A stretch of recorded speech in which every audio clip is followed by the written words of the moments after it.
In this video, we're going to break down the number one easiest lighting setup you can do in order to make cinematic content. When I first got started off in cinematography, not just videography, I didn't really understand these concepts, and so I basically wanted to make this video as a short how-to so that you can easily replicate this in your own work. When we make cinematic content, it's really actually a simple process, and that's something I didn't really understand when I first got started. Cinematic content boils down to a few key things. One, interpretation. We can say that something that's super contrasty looks super cinematic, or we can say something that's not contrasty looks cinematic. The biggest thing about a cinematic look is ultimately having elements of light, shadow, and separation. So we're going to cover those three things in this lighting setup. So the first thing we're going to talk about is actually not the light itself, but it's the shadow. So when we want to create something simple, we need to first and foremost understand how shadow is going to play a part. In making something look cinematic, like I said, it can have a lot of contrast, meaning there's a lot of separation between the light and the dark parts of the image, or it can have a little bit of contrast, meaning that there's very little separation. When we talk about shadow, we want that shadow to be used in a purposeful way. And generally speaking, this is going to set the mood for how that scene is to be perceived, whether it's happy, whether it's sad, whether it's intriguing, so on. So when we want to set up and add shadow to our image, we need to make sure that we have negative fill. Negative fill basically just means using some sort of dark substance or fabric in order to take away light in the image. Basically, you want to have that negative piece of fabric almost butting up against the camera. It doesn't actually have to touch the camera necessarily, but you want the camera on the side of the shadow. It'll just allow you to be able to see the shape and the shadows better, making that image appeal more and look more 3D. For this setup, what we're actually going to do after we've now established how we're going to get our shadows, we need to then focus on our main light, and that's going to be our key light. And you're probably wondering, like, come on, dude, why don't you just tell me already? It's using the sun. The most easy lighting setup you can use is using the sun as your main key light. And most cinematographers, most videographers, we all know this.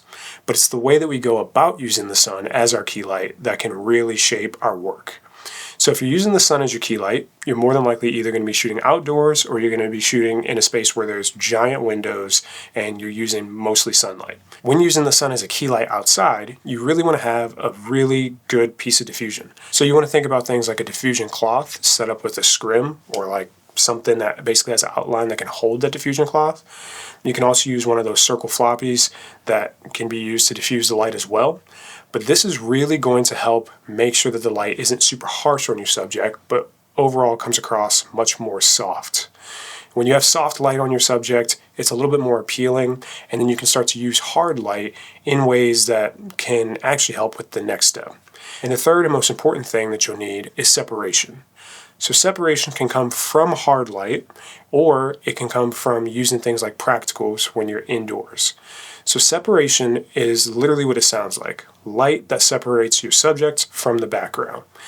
When you're outside and you're trying to separate your subject from the background, you can still use the sun as a key light, but it can also be used in a way to separate your subject from the background.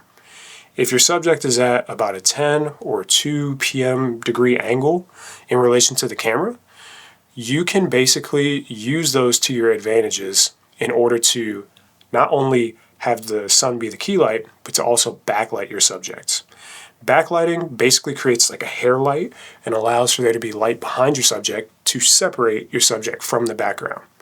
Once your subject's separated from the background, again, if you're outside, you can still use that light to what they call wrap and become a key light. Basically, the way you would do this would be by adding a bounce or adding an additional light to be able to help wrap it around the subject. Now, I know this is a lot in one short little video, but I'll try to explain this really quickly. Wrapping the light basically means taking the light from one source and then pushing it in a way that wraps around your subject. Now, when you wrap the light around your subject, you don't want to get rid of all of the shadow. Remember, I said that shadow helps things look more cinematic. So when you have shadow in the image, that creates depth, that helps in creating separation. But as you wrap the light around, it basically makes your subject appear more illuminated while also making your background appear more illuminated.